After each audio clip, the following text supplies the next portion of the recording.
Good evening, good evening, good evening. Per usual, I am waiting for my co host to let me know that she is in the building. I am super, super, super excited about tonight's discussion. It will be part of a series that I'm doing that continues to unpack a very complex idea that started as a character in a novel and transcended to a type of personality. So I'm excited to be able to unpack this for the sector and to whomever else may find this information valuable, useful, etc. And I am humbled to be able to use my expertise in a way that empowers many people around me. So, with that being said, let's see. Do I have anyone in the chat yet? I don't see. Okay, so it says that there are three people, and I don't know where they are. So that must mean that they are in the clouds, which is quite all right. So if you all would hold one moment, I will go ahead and check on my co-host to make sure that she is okay. We do know that Josephine has been under the weather, and we will begin shortly. As a matter of fact, let me play a timer that is not one of my timers, but it's one that I have available to me while I make sure that my co-host has no issues logging in, and we will go ahead and begin from there. So let's see what's going on here.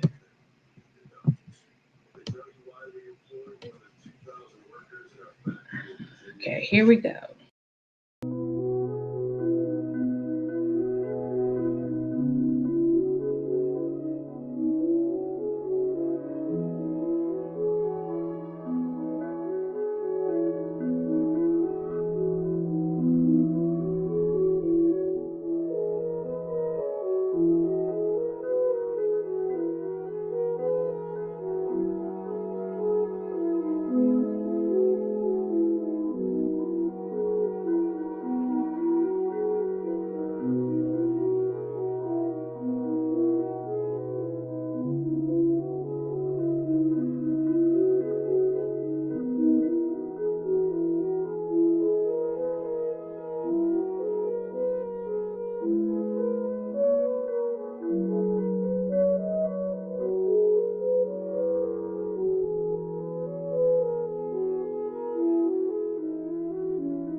So that was very quick. One of these days I'll get the hang of this. And then if I don't, you all can just continue to laugh with me. I thought a nigga said something. How are you? Let's see who else we have in here. What you gonna do about it? The CEO of the DBA. How are you? I thought I saw T. Pre and Stephanie Collins in. Maybe they are getting ready to return, and it looks like my co-host is trying to log in, and we will see how long it takes her to come up. But hopefully, you all had a wonderful Thanksgiving. I had a very peaceful Thanksgiving as my mother lives, good grief, very far away. So I'm going to go and spend Christmas with her. And so that means that Thanksgiving, I actually did not have to cook this year. And what else did we do? Just kind of spend a little bit of time with two of my grandchildren, my two grandsons, and just kind of chilled and worked on this presentation for today. Hi, Josephine.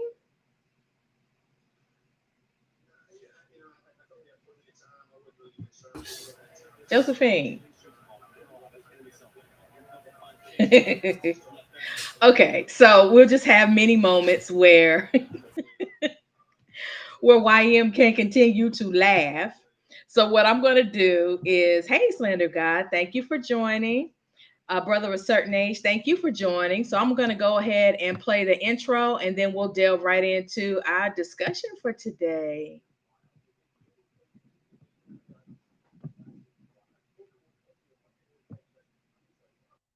The show, my man Dave. What's up? What's up? Welcome to the show, yeah. What's up? What's up? Welcome to the show, my man Keith. What's up? What's up? Welcome to the show. Come on, welcome to the show. Come on, welcome to the show, Sons of God. What's up? What's up? Welcome to the show, yeah. What's up? What's up? Welcome to the show, 25. What's up? What's up? Welcome to the show, yeah. Welcome to the show. Come on, welcome to the show, Trinidad. What's up? What's up? Welcome to the show, 301. What's up? What's up? Welcome to the show, Bell Hayden. What's up? What's up? Welcome to the show. Come on, welcome to the show. Come on, welcome to the show, Energy. What's up? What's up? Welcome to the show, Go Go. What's up? What's up? Welcome to the show, Big L. What's up? What's up? Welcome to the show, yeah. Welcome to the show. Come on, welcome to the show, 58. What's up? What's up? Welcome to the show, Donnell. What's up? What's up? Welcome to the show, my man Bro. What's up? What's up? Welcome to the show, Nickel. Welcome to the show. Come on, welcome to the show, Big L. What's up? What's up? Welcome to the show, Big Jeff. What's up? What's up? Welcome to the show, Holly Honey. What's up? What's up? Welcome to the show, honey. Welcome to the show. Come on, welcome to the show, Big Ed. What's up? What's up? Welcome to the show, Gina. What's up? What's up? Welcome to the show, Nina. What's up? What's up? Welcome to the show, honey. Welcome to the show. Come on, welcome to the show, the Cab. What's up? What's up? Welcome to the show, my man Mike. What's up? What's up? Welcome to the show, my man Slow. What's up? What's up? Welcome to the show, nigga. Welcome to the show. Welcome to the show, my nigga Quincy. What's up? What's up? Welcome to the show, Let's Go. What's up? What's up? Welcome to the show, S3. What's up? What's up? Welcome to the show, Silky. Welcome to the show. Welcome to the show, Sweet Lisa. What's up? What's up? Welcome to the show, Miss Tina. What's up? What's up? Welcome to the show, 58. What's up? What's up? Welcome to the show, Donnell. Welcome to the show. Welcome to the show, Highway. What's up? What's up? Welcome to the show, Big Zach.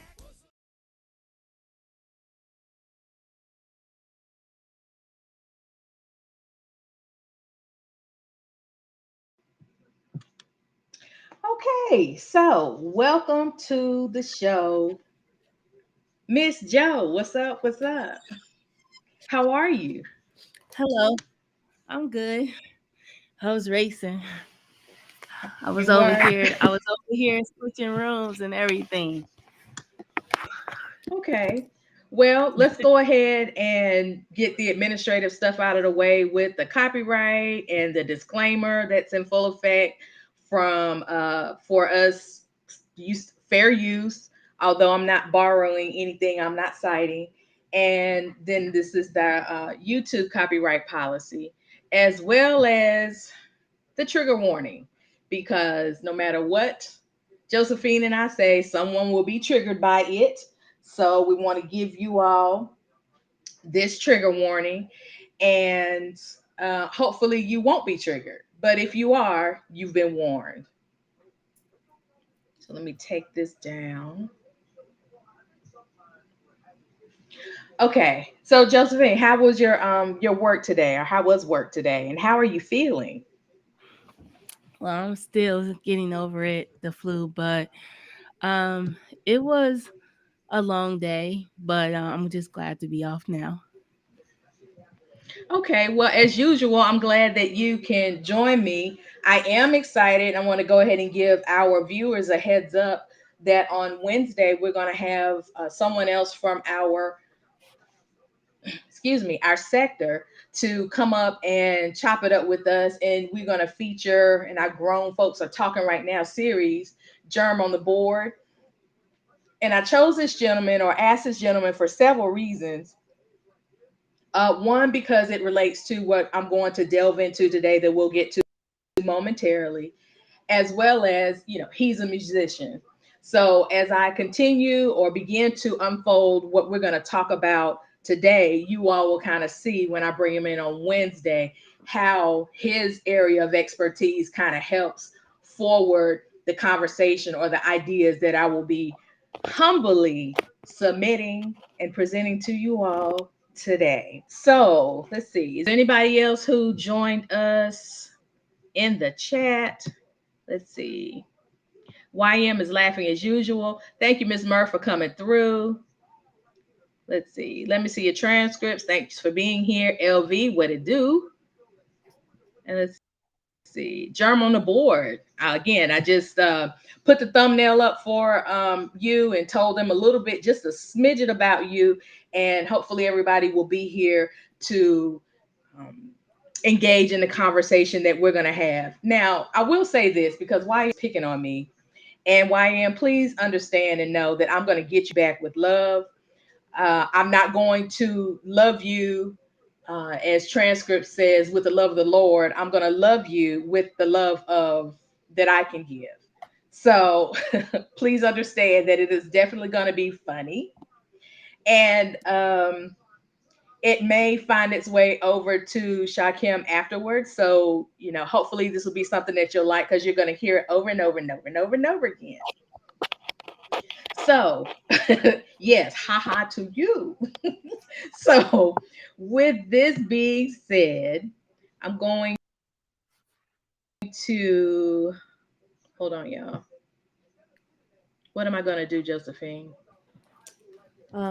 You're going to I can barely hear you. Can you turn your mic up a little bit? Because that can everybody hear Josephine? let me Okay. see. Let me see if I could turn it up. Hold on. Wait, hold on. Okay, can you hear me? I can hear you.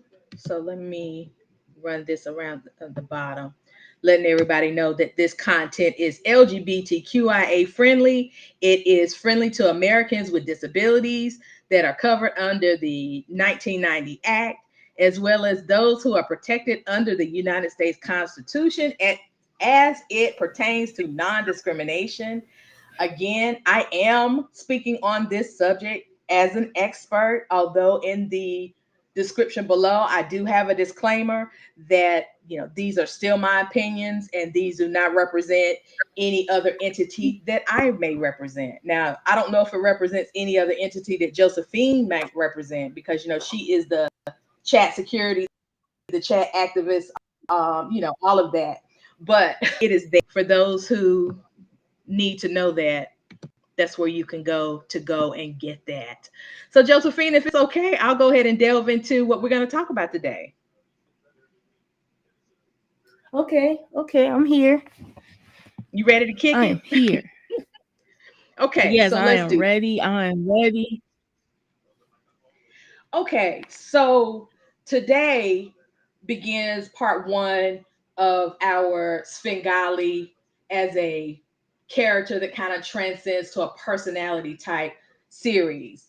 And again, everything that I do and present to you all is heavily sourced, and those sources will be able to be found. Some of them will be at the bottom of slides that I'm presenting, and then others will be in the description box. So I didn't give you all descriptions ahead of time because I didn't want anybody to think that they knew what I was going to talk about. So those description boxes will be, um, I'll have something in those description boxes like at the end of our conversations. So George du Maurier's Trilby, which is a novel that he published in 1894, which means, of course, a very long time ago. It fits into the genre of British literature. And I'm going to situate it in this particular period of time, which would be the last 10 years right before we have the turn of the century. So we're leaving the Victorian era and we're going into the 1900s. And at this particular time, people are kind of fearful of what's going to happen. So what I mean by that, when you think about the Victorian age, you think about women in these very big, heavy dresses, tight corsets, very chaste. The Roman Church pretty much runs, your day to day decorum, etc. Um, so we're talking about very, how will we call these people? They're not really bougie, but they're not really fun people to be around, I would say, because the idea is to give off this illusion of perfection, whatever that may be. Your men were very, very debonair, and women were supposed to be, very frail and dainty, and prim and proper, that kind of stuff. Something that I would find oppressively boring today. So, as I said, we're going to. So let me before I move in. So this idea of what the fin de siècle means, it means the end of the century or the turn of the century. So it's not like a renaissance where you have a rebirth. This one is like a the turning of it. So again, it's that small period of time, kind of like if I could give you an analogy of what that means in present day context, it would be right. Let's see, as one president is getting ready to leave, and now we're in, campaign and election mode, and nobody knows what's going to happen because the candidates who are running, they're like 50-50 or 49-48, 51-49. Nobody knows what's about to come, but you know it's going to definitely be different than what you already had. So, when you start talking about these things, it does evoke a lot of anxiety, fears, depression, all these other kinds of things kind of surface because you don't know what's to come. So it's this uncertainty. So today's agenda, we're going to do a little bit of an introduction on the author and situated in the genre. As I said, we're going to delve a little bit into what the fin de siècle means in British literature, which is one of my areas. We're going to talk about the evolution of a Svengali, and then we're going to talk about the transcendence of this Svengali from a character in a book to a personality type, as I've said. Okay. So let's go ahead and start with the author and the genre. Now, some of the things that are on these boards, of course, I'm not going to read everything to you all. I'm just going to kind of give you some of the nuts and bolts or like the meat of it. And then I'm going to move on because I want to save our conversation for some of these points that are going to be, way more important than, biographical stuff. So what's important about George de Maurier? Well, one is that he is not only an author, he is a British caricaturist. And we know that a caricaturist or a caricature is an exaggeration of what your features may be, or the clothes that you may have on, the life you live, etc. So we want to keep some key terms in play right now. One would be this exaggeration. Two would be this turning away of something. Three, this fear of not knowing what's to come.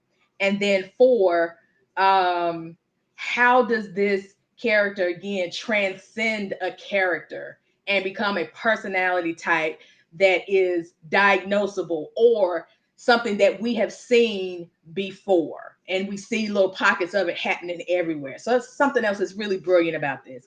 So the images that we have on this slide here, you see the author there, and he's kind of looking off to the west. And I got this from a Victorian website because I wanted to make sure that, I didn't get an American interpretation of what they thought he looked like. I want to, what did they think he looked like, or what did he look like?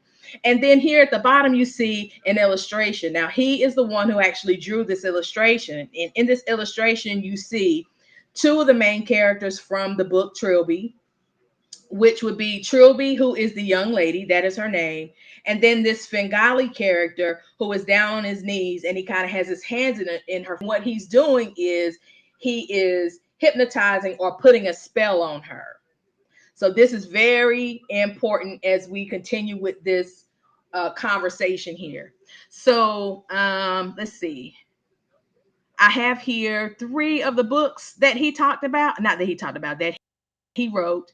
And what is most important about his biography is that his gently satiric caricatures were mainly aimed at the growing nouveau riche class. So that's nouveau riche class, and the aesthetics led by Oscar Wilde.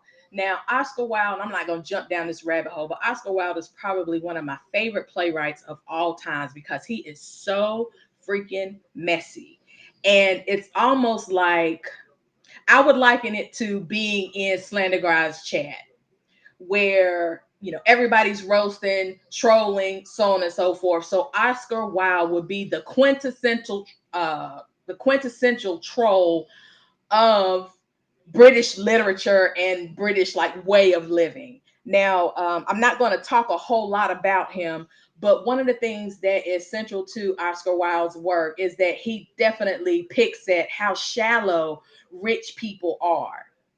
And his most noted work is a work called The Importance of Being Earnest.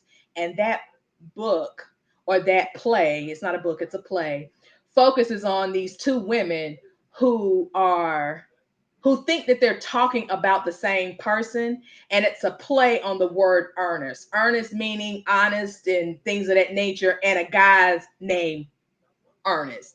And so these two, there's a middle-aged woman and a younger woman. They think that they are both in love with a man that they have never met. They've never seen him before. They are corresponding, not even to him. They're corresponding to him by way of a diary, and they're having like these make-believe conversations. And these are like extremely wealthy people. So he just basically talks about the ridiculousness of people who are wealthy but don't have any type of substance. And that's kind of what the Victorian period or era represents, this idea of putting on a facade and then there's no substance or no meat to it. So hopefully you all are understanding what I'm saying here. Josephine, please don't hesitate to kind of interject if somebody's asking a question or if I need to slow something down or repeat it. Right, YM, it does become an archetype. Let's see, go on to the next one. Okay, so the novel Trilby, again, 1894. And what is interesting about this particular image that I have here is that back then, novels or books or things of that nature were also a symbol of wealth and a learning class, because at this particular time, you don't have a large literate group of people, even in Britain.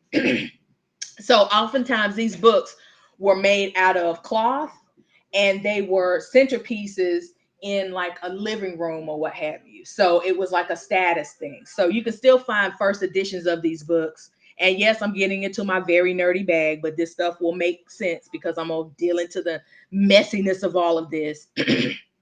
So this novel is again about a young lady who wants to have kind of like a singing career, and she can't sing at all. It is not what's the word I'm looking for? She has a horrible voice, but under the hypnosis and the mentorship of this Svengali character, he hypnotizes her, and for by osmosis, she's able to do things that she's not able to do when she's not near him or under his spell. So, this idea of mesmerizing or hypnotizing someone to kind of be at your will. So, if you look at the film or look in the book, there's a focus on his eyes because they are huge, they're kind of glazed over and very, very piercing. So, what he does is that he also kind of tricks her into touting herself as his wife or his love interest, and accompanying her across the world like on a tour as she sings opera and what have you. If you watch the film, again, it's very, very, very bad singing, but it's hilarious to me because she really thinks she's doing it. She has all of the trappings of I should be able to sing. So I don't know if you all have ever been around people and it looks like they should be able to play, or like if you are in school and you're picking people to be on your team. And for those people who might be non-black, they might see the tall black guy and say, "Oh, I want him on my team." And then you come to find out that this dude has all this height, but he can't shoot or play basketball at all. So it's kind of one of those types of things. Let's see. Did you put something up there? Yeah, I put the comment that Oh, okay. yeah, that I put in there too. Okay, I'm multitasking. Like I'm on the ones and twos up here. I don't know how the speakeasy does it. But at any rate, so at the end, when Svengali falls ill and dies, the spell and Trilby loses her voice. The story of Trilby's total subjugation to Svengali has passed into the realm of popular mythology. So again, that's another important term, this idea of a mythology. And again, want to pick out the terms that again that we're using to describe what's going on. So total subjugation. So that means that she has absolutely no control over herself, and she is totally and completely helplessly relying on this Svengali person to be successful in any right. Okay, so YM social media. Is there a film review for this debut? Meaning, is there a film review out there to see what were the people in 1931 thinking in the United States when they actually saw this film? So there are many film adaptations of this, and basically the what's most important about what they're talking about here is that everybody's kind of familiar with Drew Barrymore, so it's her grandfather that actually stars in this 1931 version of the film's Svengali. It's not called Trilby, it's just titled Svengali, and they're talking about the performance being the best of his career. How the makeup and the costuming that he's using really does bring across to the audience in the film this idea of horror and hold on, this idea of horror and grotesque and this goth like period. So this is all again representative of this time period moving into the 1900s and a new regime in Britain. Okay, so let's take a look at a more recent review of the film. So, what we just talked about was a review of the film once it debuted. Now, we're going to look at a more present day um, review, which is a little bit more, gives you a little bit more information, gives you a little bit more detail, pays a little bit more focus because, again, in the 21st century, we know a lot more about this Svengali character. And when you go back and watch something that people didn't have a lot of information about, you're able to add more for people to think about when you're doing your analysis, if that makes sense to you. Okay, so again, I'm not going to read all of this, but according to Cervasos, based on the exaggerated eyebrows and beard, stiff mannerisms, and the fixation on money, now these are all the things that describe this Svengali character. Keep those things in mind. Svengali is signaled out as a Semitic stereotype, a Polish scavenger who has no problem casually stealing hits from his neighbors. More so, the man has used his powers of hypnotism to ensure and to ensnare and ensure the extended death of Trilby, milking out her talent to achieve wealth and fame within mere years. So again, another trope of this particular time would be this idea of what we call the succubus, which is when which refers to Dracula and the rise of vampirism and things of this nature. So again, it's a whole lot of decadent sex going on during this particular time too. So this is a real sexy period. So moving right along, she also says when let's see. Okay, so I've already read that to you, so I took that from the other slide. So moving right along. So of course, Svengali had famous competitors in Dr. Jekyll, Mr. Hyde, Dracula, and Frankenstein. Now, one of the things that we can see that we have in common with all of these particular novels is this idea of destruction and creation or recreation. This idea of eternal life. Um, uh, what else can I say about it? A very decadent, very sexy, very lustful, no types of restraint. What else were they doing? They were kind of doing everything. It was kind of like a free for all at this moment. So every day was kind of like a party or a big orgy or you name it, it was going on. So again, scared the hell out of everybody who was used to not kind of having any fun. One of the things that's also significant about Oscar Wilde is that he says that I will never deny myself of anything that pleasures my body. So if you think about that, that means that you are indulging in all of the seven sins like lust, greed, all of these types of things. Again, kind of a free for all. So it would scare the hell out of Karens and Kens, in present day. So let's see, where was I? Okay, so during the same year. So public opinion may vary wildly on whoever bothered to check out a movie that referenced generally an obscure novel. So again, playing on the fears of what is to come and what's happening.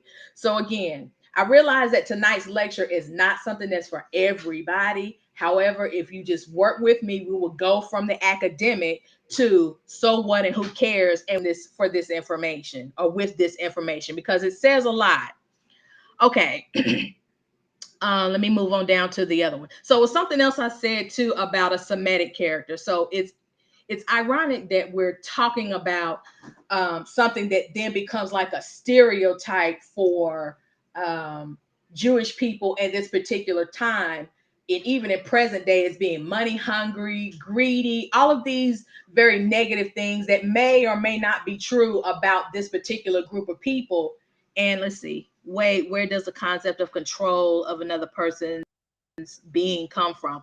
It comes from this idea of like hypnosis. So if you're under someone's spell, then they definitely have you at their will. So it's like you are completely um you completely succumb to their will. So while she's under hypnosis, this Svengali character is able to get her to do anything he wants her to do because he benefits by her success or through her success. Remember, the first thing he does while she's under hypnosis is that he convinces her to leave the man that she actually cares for and to be his wife. Now, once we get to a couple more images, you'll see that there's a huge age gap between the two of them. So this old man, under no other circumstance, would be able to attract this young, what would I call her? Chanteuse, if you will, would never be able to attract a woman of this caliber. And it's not because she's rich or anything like that. It's just that she has youth and he does not. Okay, so it has an anticlimactic demise of the villain where the monster, metaphorical or not, dies from an indirect cause rather than a direct action of one of the protagonists. So it's nothing that Trilby does to kill off the Svengali. Okay, so again, she has no control at all. So let me move on because I don't want to keep getting stuck on that. So while anti Semitism isn't a new concept, it was certainly not as pronounced before the movie's release.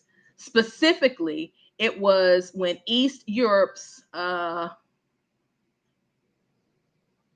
think that word is misspelled there. I guess it's supposed to be programs, but it says pogroms, have driven the Jewish populace to the U.S., where discontent grew with the population and was exacerbated by Jews' ease in upward social mobility. So again, this is where, so this character, again, with what he's doing by subjugating a particular target or what have you, it then transcended to this is how they see Jewish people as people who are greedy and, pretty much want everything for nothing. They are, very much self sufficient, independent, and very powerful, especially in the New York area. So, yes, I understood the hypnosis, wondering how that originated, the succubus, the Svengali, etc. Okay, so why am I getting to that? So that would kind of make sense when we start looking at the fin de siècle as this period of, turning to the new century and moving away from something else. Okay, so just bear with me. So film adaptations, but gently telling me that I'm spending too long on some of these slides. So let me get through them. Okay, so the film adaptations. So there are 4 film adaptations of this particular novel. And we know that with film adaptations, you kind of lose some of the meat in the novel. So the review that I'm talking about comes from the first one, where if you look kind of closely, you can kind of tell that the Svengali character does favor Drew Barrymore. Actually, Drew Barrymore comes from a long line of actors and actresses, and her name really does mean something big in Hollywood. And we also want to talk about the fact of how there is this perception that the Jewish people actually run Hollywood. Like they have a dominance over it, like with your Spielbergs and your, Steins and all of these other types of people. So we have a 1931 version, a 54 version, 1983 version, as well as a 2013. So you kind of have your pick based on what it is that you appreciate about film studies. Okay, the fin de siècle in British literature. This is used as an umbrella term embracing symbolism, decadence, and all related phenomena. Okay, so with the literature, it literally means end of a century. Goths referred to it, uh, especially as, like, again, this Gothic period, very, very dark, black and white period of literature. Let's see.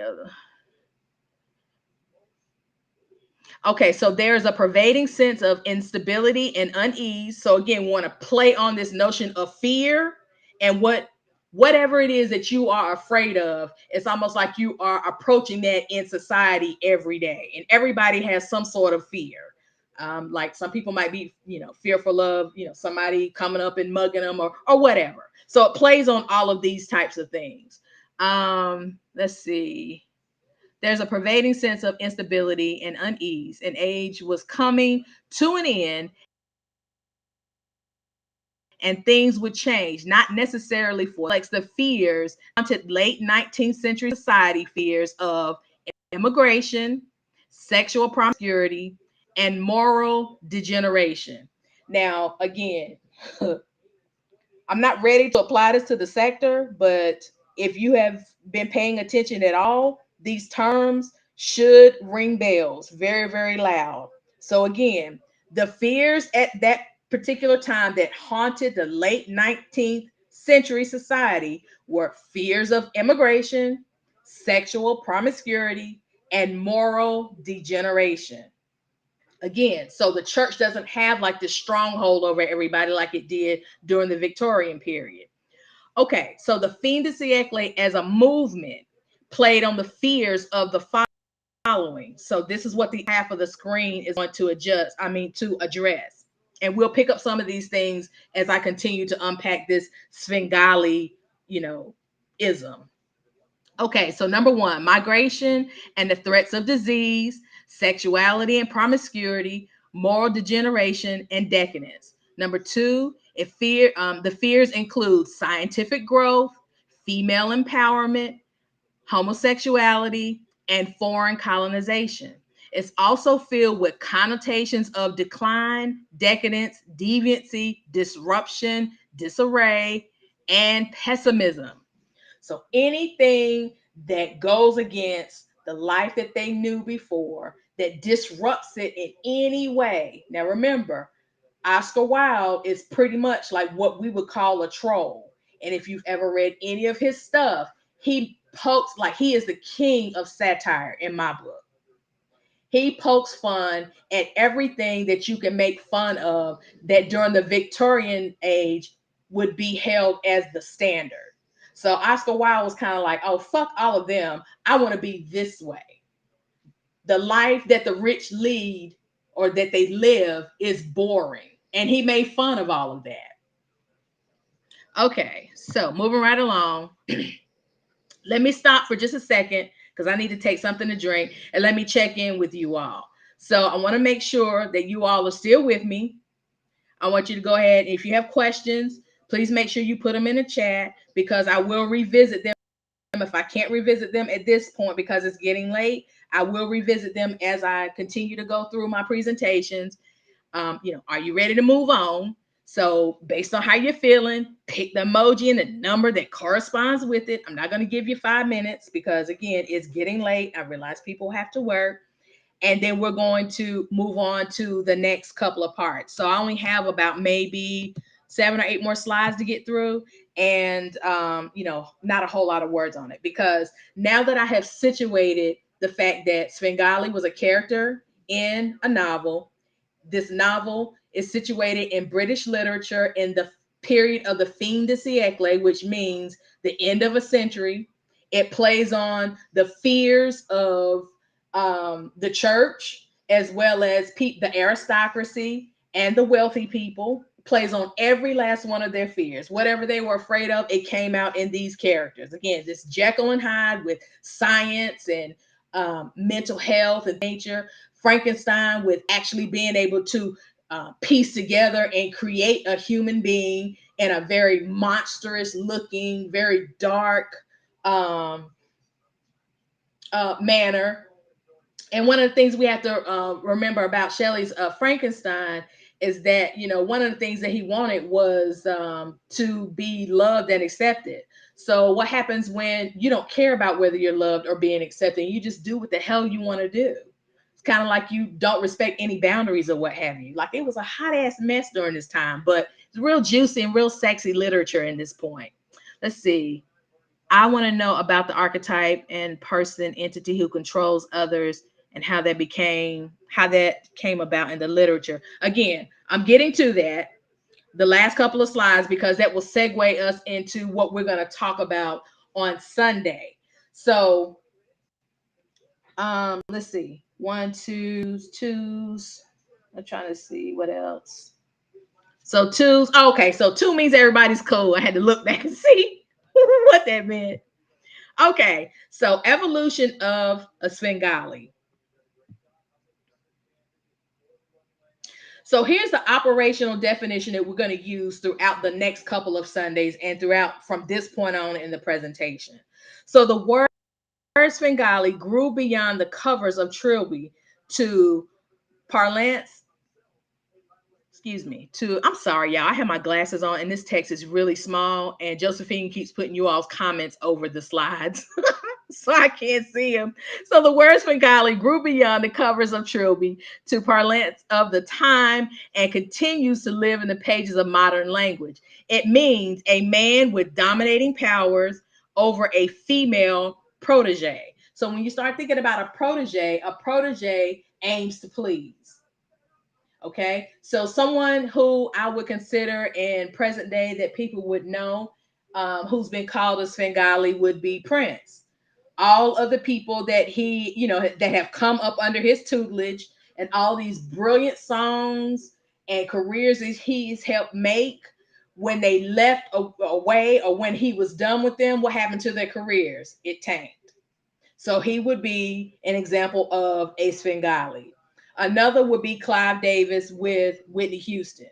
What It about seems like no matter, but she actually had talent. So that's one of the differences. These people actually do have some talent, but it's the hookup. So with Clive Davis, it seems like every time there was distance between Whitney and Clive Davis, her personal life was in this downward spiral. And what did she partake in? All of these very decadent and deviant behaviors. Like, she talked about, how her and Bobby Brown's sex life and how she's addicted to sex. If y'all remember that crazy ass interview she did, she talked about her drug use and how she does it because she loves it, because she can afford it, etc. She doesn't see anything wrong with it. But every time she goes back to Clive Davis, what does he do? He cleans her up, he makes her presentable, puts her back up on this pedestal, and it's back to the Whitney Houston that we love, but it's not the Whitney Houston that she is. Does that make sense? so let me ask you Anybody? this. Sure. Would Puff Daddy be a Bengali too? Yes, but Puffy is interesting because with Puffy there is very few things that were actually original.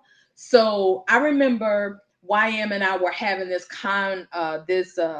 back and forth in a chat where we were talking about this idea of an artifice. And an artifice means that it's an interpretation of something that could either denote that you have a skill set, or it can kind of hide that you don't have a skill set. So it's kind of like, are you able to recreate something from scratch, which does denote that you have talent, or are you able to just copy something that's already put together? Not, can you put it together from step one? Does that make sense? Miss Murph, R. Kelly would definitely be a Svengali along with some other things. But Josephine, does that make sense? Yes, that makes sense. Okay. So, like you were talking about, so let me give another analogy. So, like when you were talking about this, how you put your movie together versus someone who can, screenshot what you're doing and add some things to it and then push it out and kind of repackage it. That's kind of what Puffy did. So I'm not saying that it's a bad thing, because what he does is considered to be a postmodern take on music. He'll take something that was new and original at some point, and he repackages it, changes it up a little bit, and pushes it back out again, which of course we call sampling. Now the artists themselves looked at it as stealing because he didn't ask permission and they weren't paid. So is he a Svengali type person? Yes. But does he practice, or is he somebody I would consider under this complex of artifice? Absolutely. Because we really don't know how talented Puffy is, because he doesn't play any instruments. You see what I'm saying?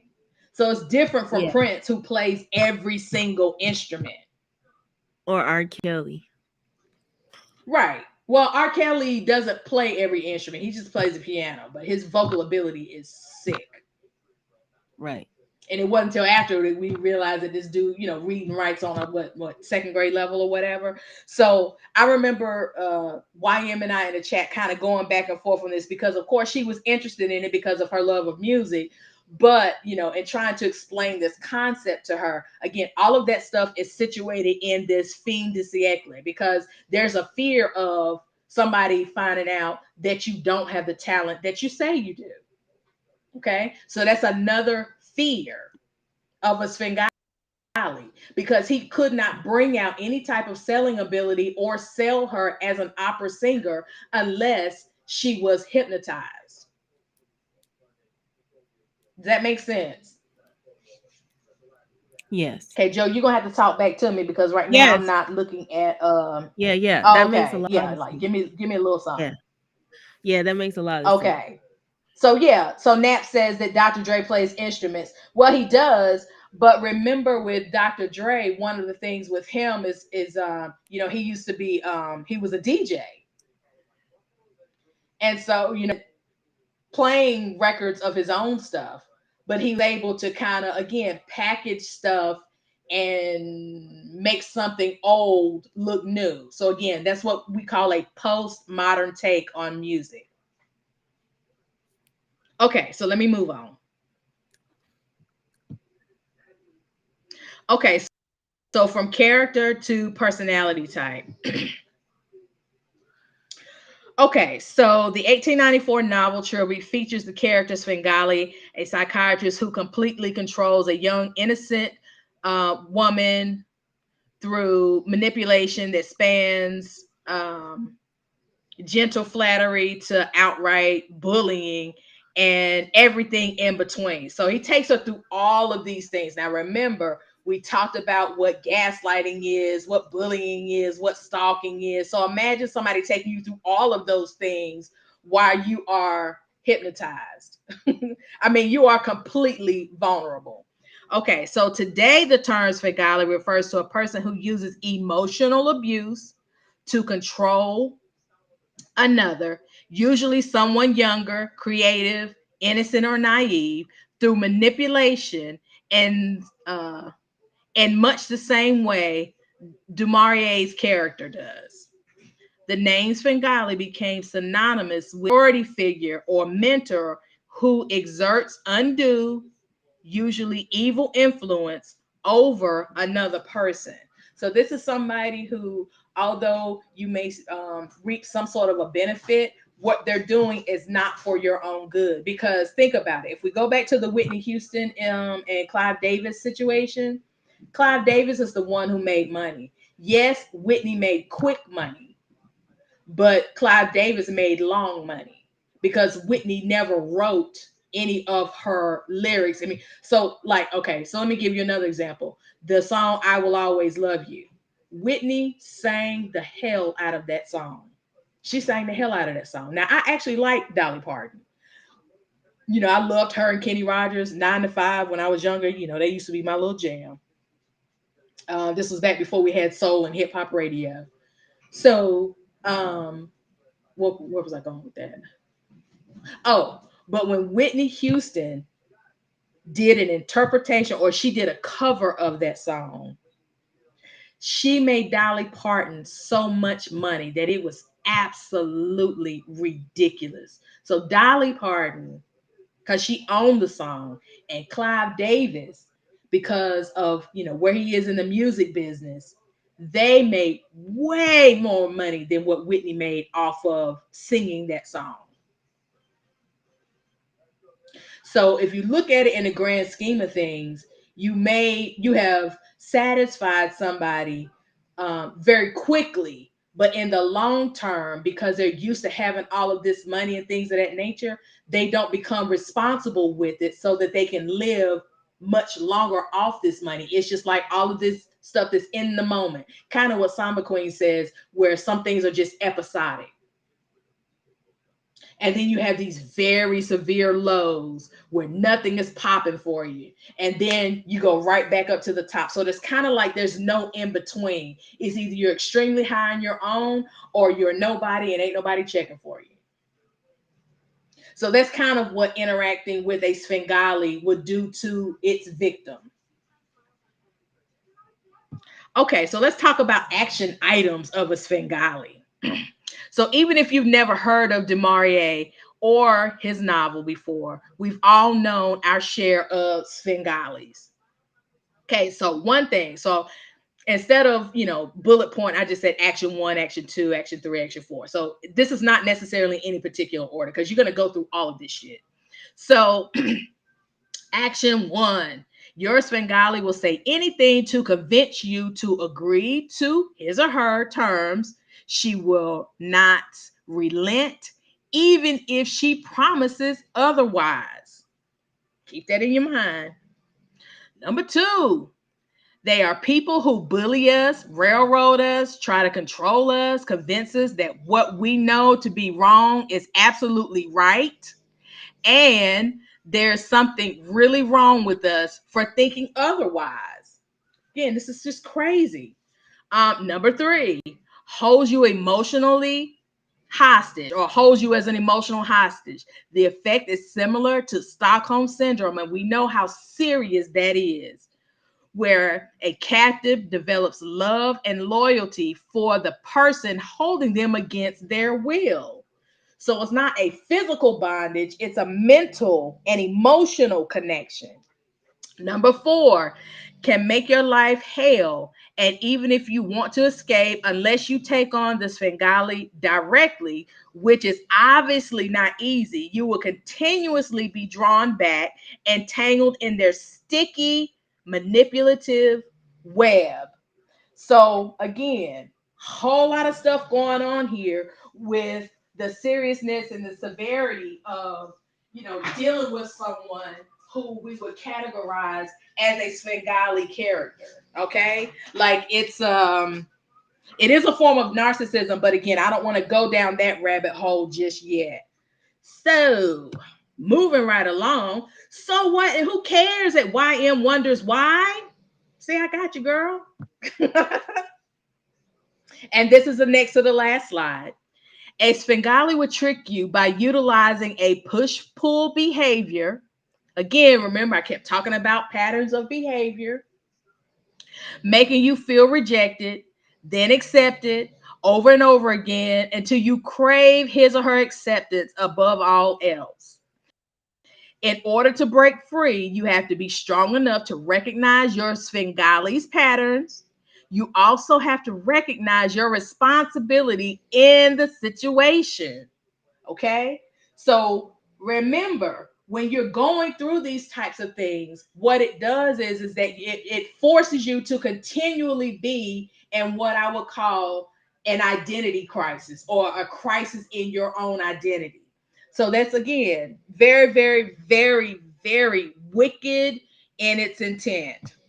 So now we're at the end. Thank you. Stay tuned. There's more on Sunday.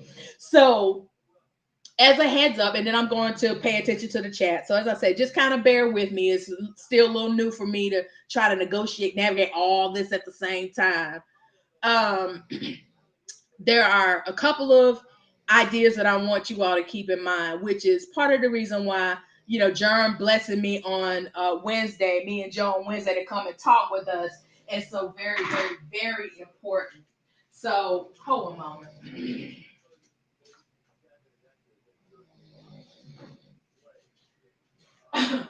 So as we look at this Svengali as someone who is a psychiatrist or has this ability to get into the psyche of an individual, and we're talking about in the context of this text it happening in the opera or the theater where there is a stage, there's someone on it, then there's an accompaniment, which would be like your orchestra and your audience, because oftentimes when we're up looking at somebody who's performing, that's a type of us being hypnotized or mesmerized by that talent.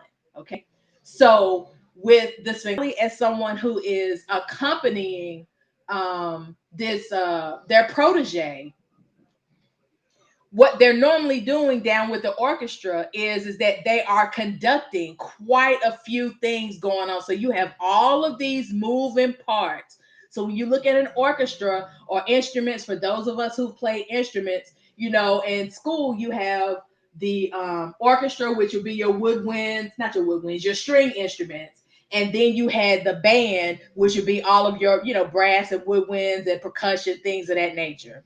So when you bring them all together, that's when you kind of have like a symphony.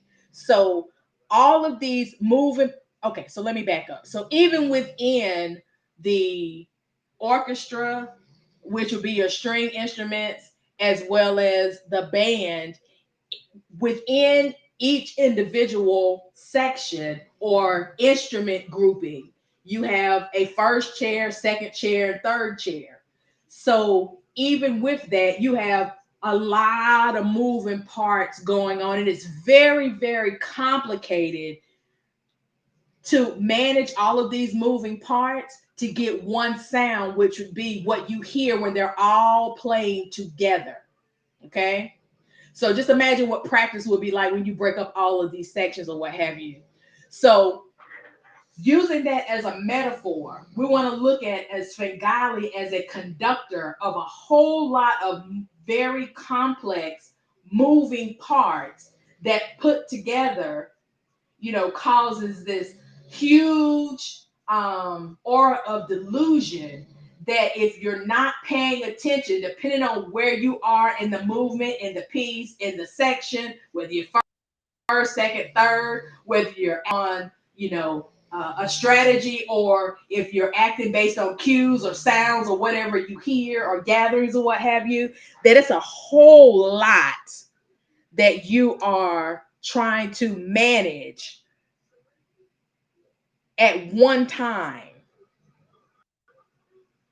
Okay. So when Germ comes and talks to us on Wednesday, we want to talk a little bit about, some instrumentation, and then we're going to kind of anchor it into how masterful a Svengali type person actually is at keeping one thing, not knowing what the other thing is supposed to be doing, but still having all of these multi-layered things going on at the same time, to where everybody has their eye on a person, but you don't have an eye on the moving parts. Does that make sense? Anybody? Everybody?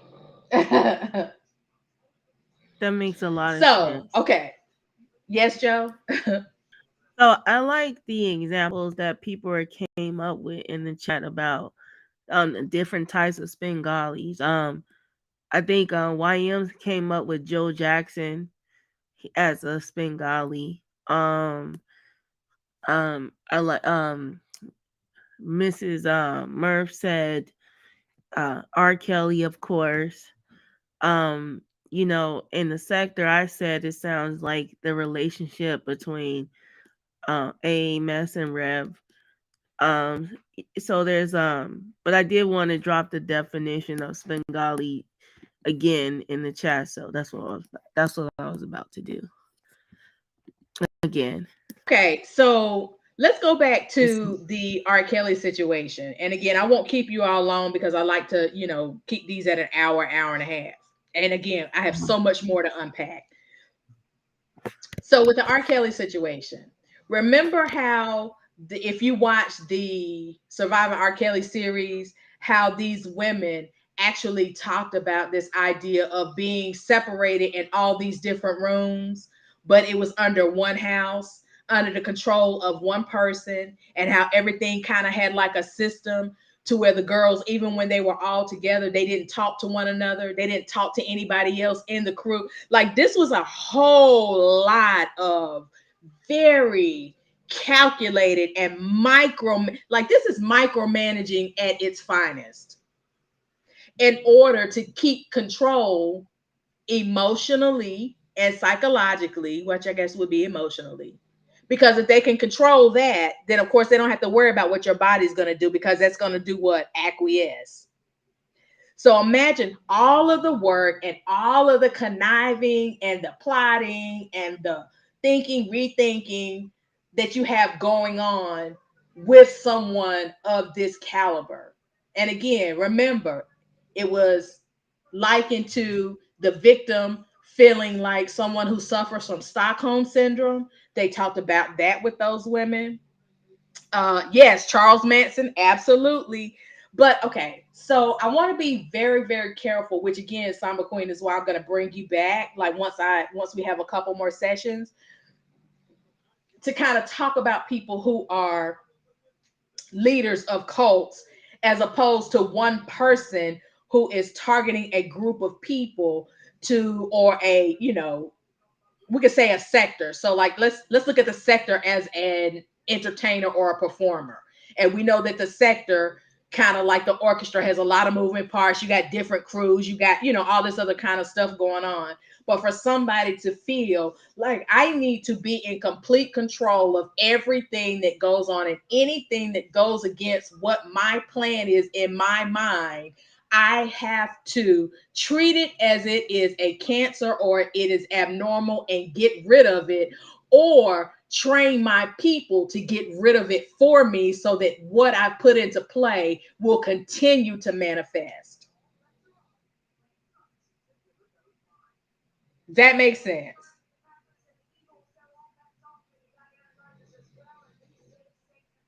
Joe. Yeah, that makes sense. I was responding to Naps. He says Oh, okay. he was thinking of Michael Jackson, and I was thinking about how Michael Jackson had, he was talented, very, very talented.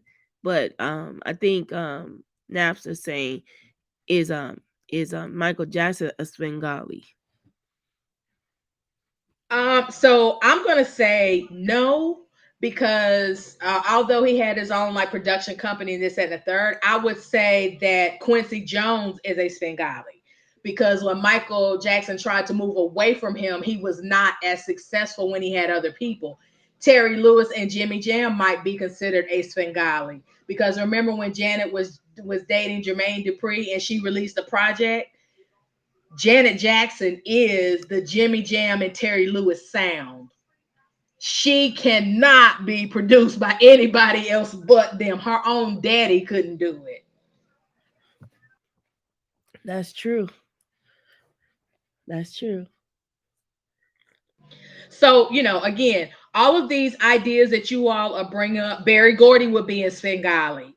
Because remember with the Supremes, not Janet, Diana Ross was not the one who had the most powerful voice. So, in order to appeal to, the people who were coming out and patronizing these places, it wasn't for black people. It would, because a Jennifer Hudson appeals more to black folks than a Diana Ross with this very frail, faint voice. And it's not like Diana Ross was up there breaking it down like Janet Jackson does. Because I swear, I absolutely love Janet Jackson. And I think she's a great entertainer. But as far as a singer, you know, to me, it feels like she just breathes into the microphone. Like they have the mic turned up as loud as they can get it just to capture her whisper. I agree. I've always said that about Janet Jackson. Right. So that's kind of how I see her. But are there let's see, Kanye, is Kanye and Svengali? I think Kanye is a Svengali on himself. That's He's a self. He's a possible. self Svengali. And thank you. Like I think Kanye could be a Svengali for Kim Kardashian because he definitely opened up doors for her, and she was able to get in spaces because of her connection to him, and Kanye made her a lot more likable. So yeah, to some degree.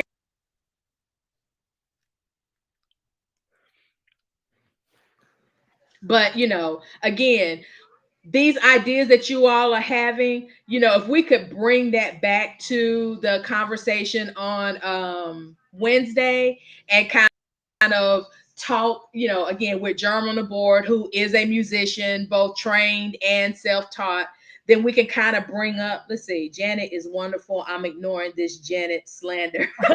This is Janet liable. Let's see, that sounding like the classic Trilby story. The Svengali takes a person no one is feeling and puts them at the top, or tries to, because again, you know, let's see. So I'm guessing Trump was mentioned. Oh my gosh, Trump is like a whole beast of a different nature. But I don't know. Nappy Yankee, that's a very interesting something I would definitely have to think about a little more. And before I close out, so if I could revisit something that I told Miss Murphy I was going to, she had asked the question about where somebody would fit who, circulates information, that is information that if it's presented is doxing someone else, like where would that fit? And I'm gonna, Miss Murph, for right now, and we will revisit this again, but I wanted to make sure that I answered your question. I would say that that person, for me, I would fit them as a dark empath.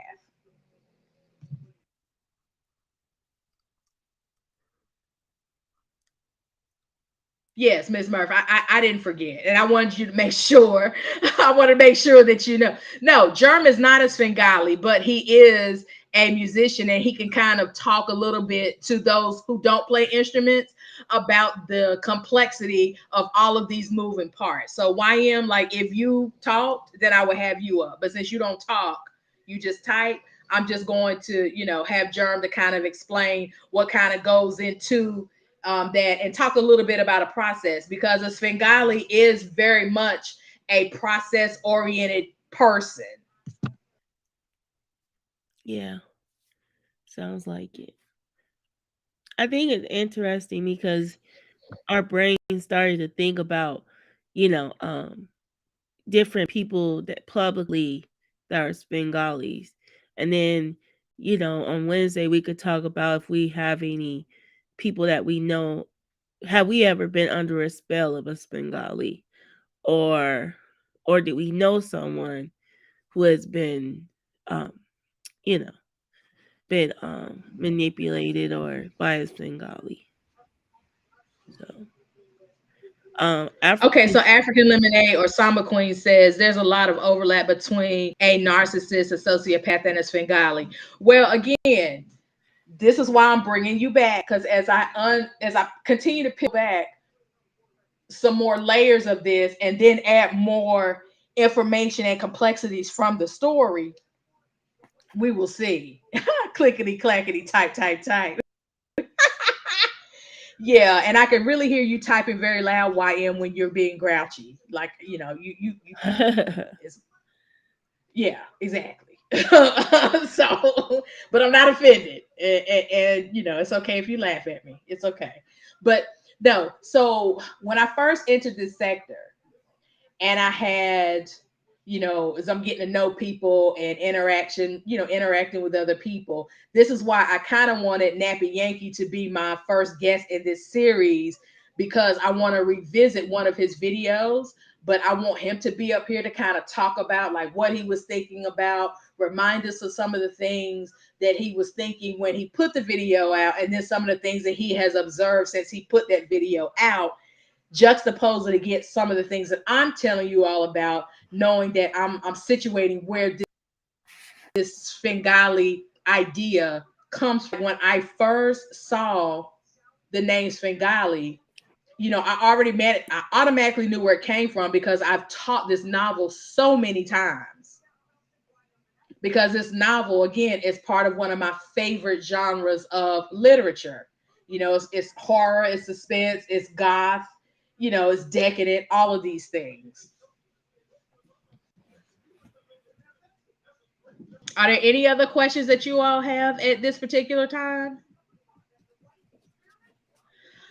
So one of the things that I'm always concerned about whenever, as we get ready to close, as I am, you know, presenting information to an audience of, varying levels of education, socioeconomic statuses or whatever, or in my classroom, I'm always mindful or cognizant of making sure that the things that I am exposing to you, that you understand. Again, I don't care whether anybody agrees with anything. It's, do you understand, and how are you able to use it?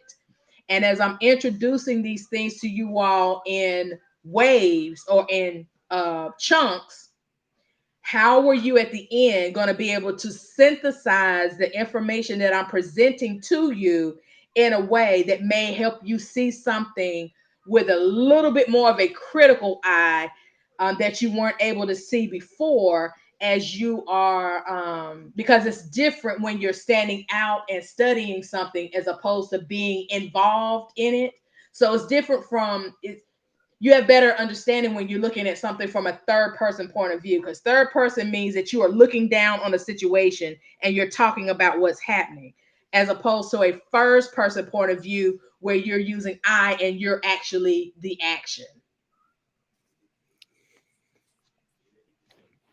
That's Let's see what we interesting. got. Svengali, I think, has two types of power, possibly. Okay, one form, he makes the public think that we're seeing something more than what we are, and then what's the other one?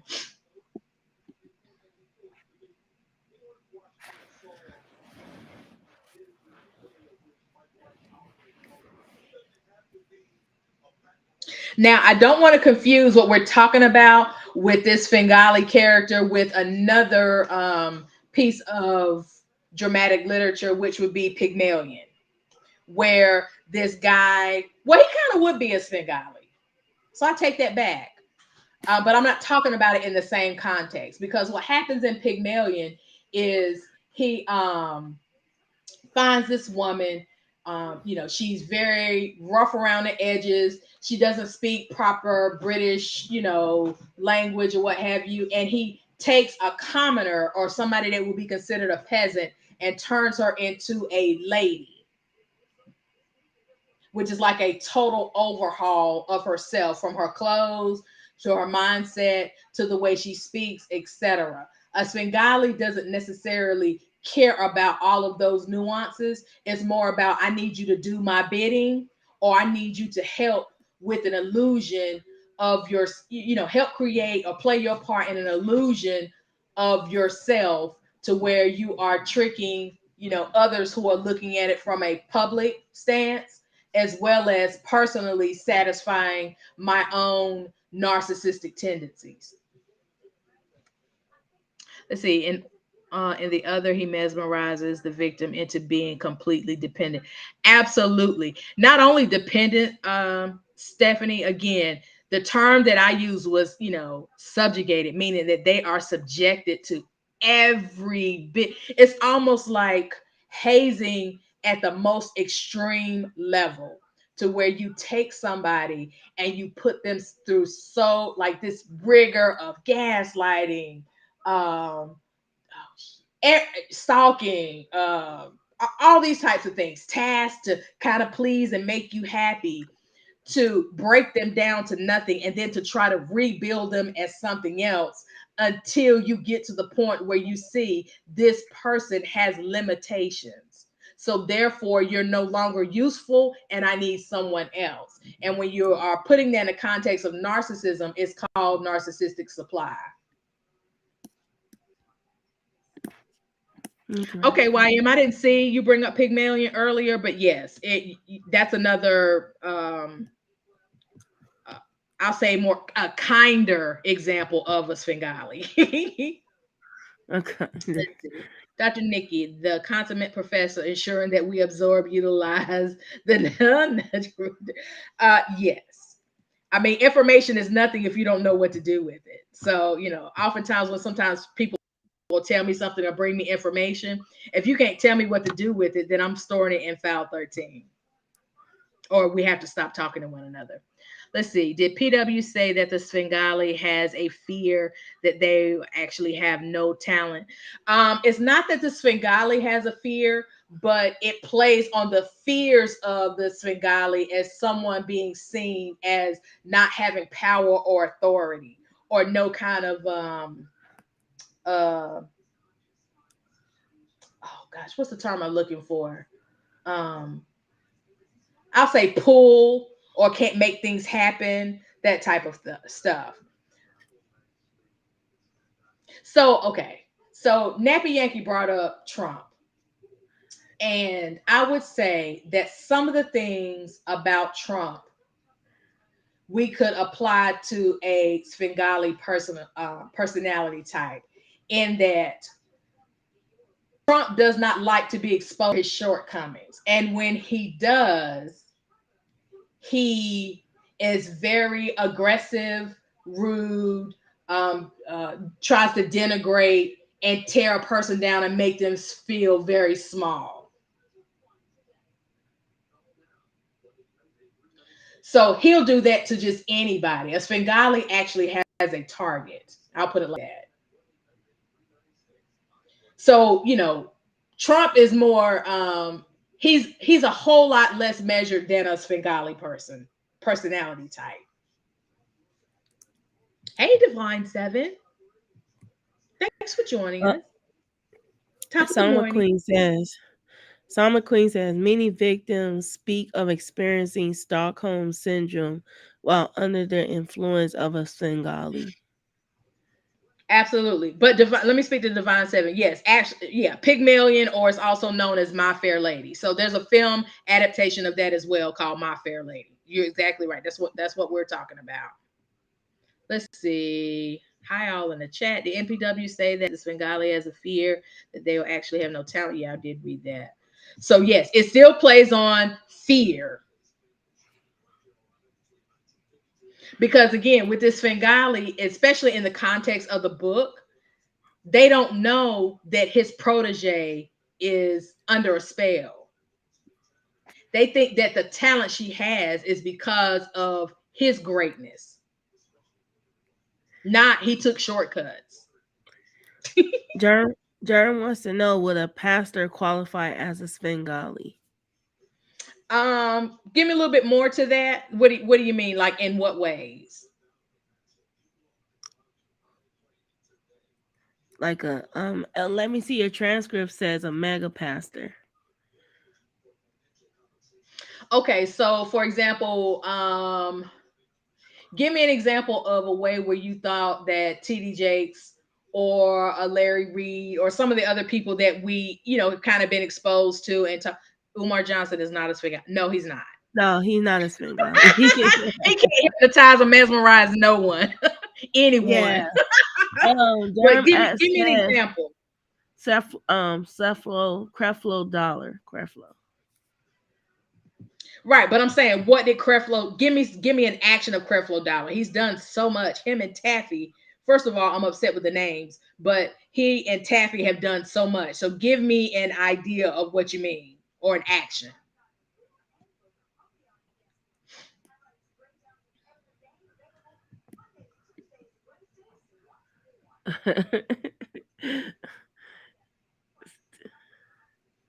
Steph. She said I would the say, yeah.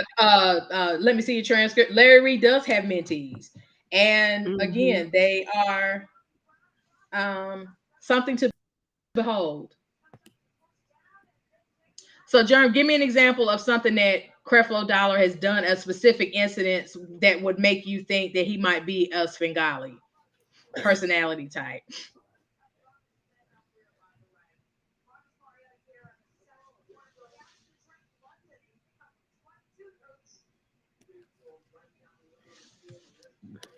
I agree, Samba Queen. His rages are, I don't know.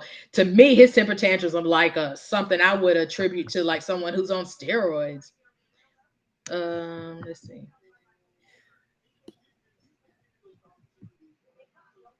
Oh yeah, the lady who's over Dance Moms. Absolutely, she would be a Svengali. Absolutely, Oprah. Okay, to a certain degree, I could see Oprah being a Svengali with the people who, careers that she has spun. But I would say that the guy, what's his name? The guy in Hollywood that the Me Too movement like ate his ass up. What is his name, y'all? He's a Stein or something. Weinstein. That's what I'm talking about. What he did Yeah, for Harvey her. Weinstein. I mean, it was at the point But to where Oprah has yet to make a public statement on the stuff that he has done to other women throughout Hollywood. yeah, Harvey Weinstein. Yes, that bastard. Yeah, And he was gross. Ugh. So nasty. anybody else? I have time. We have time for maybe like one or two more questions. Oprah doesn't have unsuccessful proteges. Well, she has unsuccessful projects because that school over in Africa did not do what she thought it was going to do, and she really felt really bad when that failed. So with Oprah, I don't think it's more along the lines of people, but it's projects and things that she puts herself behind. Because think about it, when she stepped out there and she bought her own network without Tyler Perry, it would have failed. That's true. That Kenneth Copeland is very controlling over how information is portrayed about his church, even though, okay, so I don't know. I don't know if Germ is still in here, but let's pick that up on Wednesday with your questions because, again, I need to do a little bit of research on some of Creflo Dollar's behavior because to me, when we start talking about religion or adding that aspect into it, to me, we're traveling down cult like behavior. So YM I wouldn't says call someone who I would consider to be a head of a cult a what do you call it? A Svengali. YM says yes, but a project isn't a person, so she's not a Svengali. Oprah. Right, but Yeah, when her I don't see project Oprah impacts as a human Svengali. beings, she I don't know. So again, we can look at that and further examine it. Germ thinks that Jim You think Jones, a Ginger? cult Okay, lead. so go ahead. I'm sorry. Go ahead. Oh, he says, I think Jim Jones, a cult leader, could be a Svengali. Okay, so let's do this. When we reconvene on Wednesday, for those of you who will be here, why don't we take YM's suggestion and kind of do after we kind of highlight Germ and all of his skills and his talent and what have you? Why don't we delve into a little bit Svengali or not a Svengali with certain people and kind of look at these music moguls versus cult leaders? How about that? Uh What huh. do you all Yeah, think? that's Look, YM, I don't have time to make a game. I'm still working on the next big chunk of what we're getting ready to talk about. like Like make it it takes me a again. very long time to get this stuff together because I'm telling you all, I'm for today's presentation, I probably consulted about maybe 25 sources. One, because it's been a minute since I've taught this um, novel. So every time I teach something, I reread the stuff and we rewatch the films, all of that. Let's see. So I think you're onto something at YM, underlying insecurity and feeling of unfulfilled entitlement. Well, yeah. So like if so hang on just a second. Let's go back to one of the slides or maybe two of them. So again, if we look at the fin de siècle as a movement, again, all of these things, fears that include scientific growth, what have you. At this time, we have Darwinism, we have eugenics. All these things are popular in Britain at this particular time.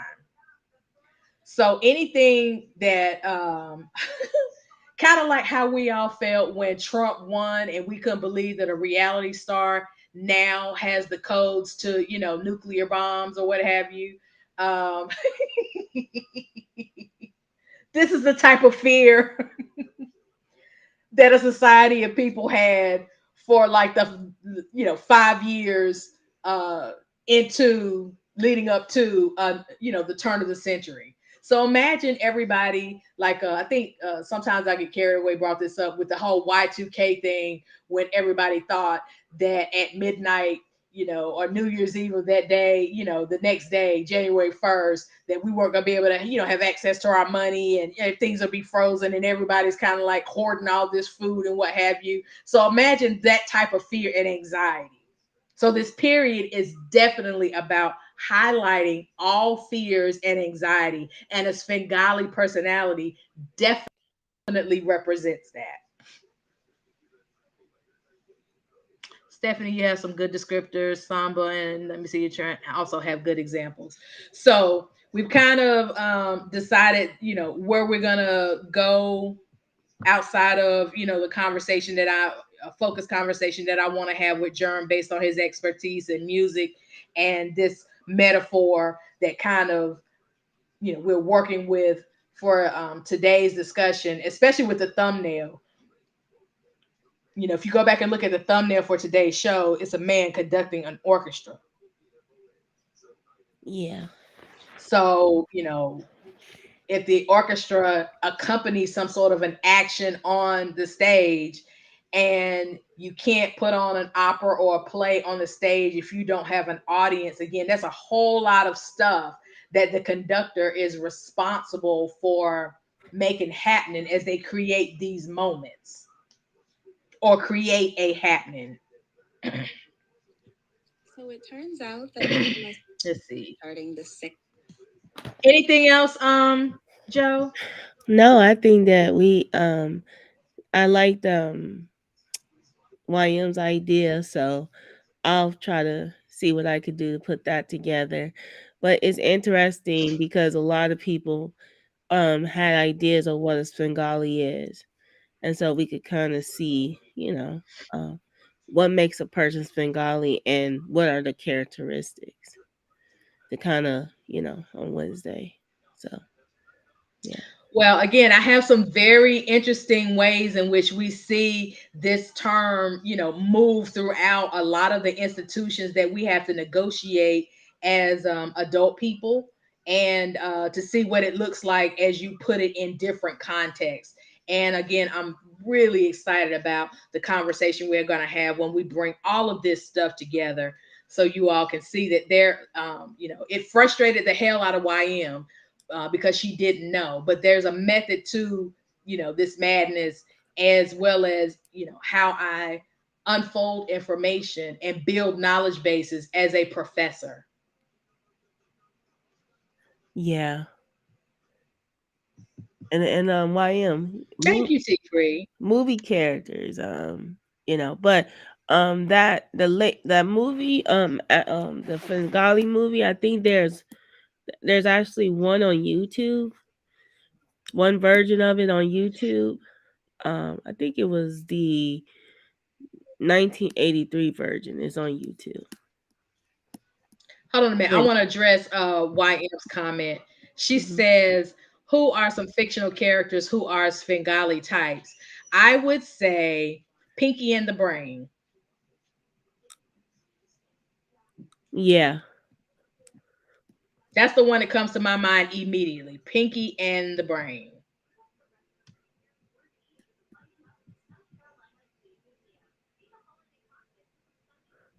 Okay. So, with that being said, as we close out today's show, because I'm such a huge lover of the theater, thank you all for allowing us to be the action.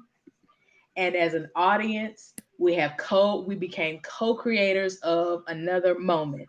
So thank you all so very much for allowing me and being patient enough to kind of travel down this road with me as I try to put things out into the atmosphere that will help people understand what it is that they're dealing with in our particular sector in this online environment, and not let it impact your actual real life as severely and disturb your peace as it has the potential to be. When you know what you're dealing with, you know how to protect yourself from it. You have language to describe it. And if you can describe it, then that means you can manipulate it and you can make it work for yourself. Meaning, if you need to boundaries, you do that. If you know you need help or you need to get out of something, you do that. So, thank you all for allowing Josephine and I to use this platform to be able to, as Drama was saying earlier today, do some good. So thank you all so very much. Joe, do you have any closing words or ideas? No, but I'd like to tell everybody have a good night and see you on Wednesday or see you in the chats. Absolutely. So thank you all so much. Come on, come on, come on, come on, come on.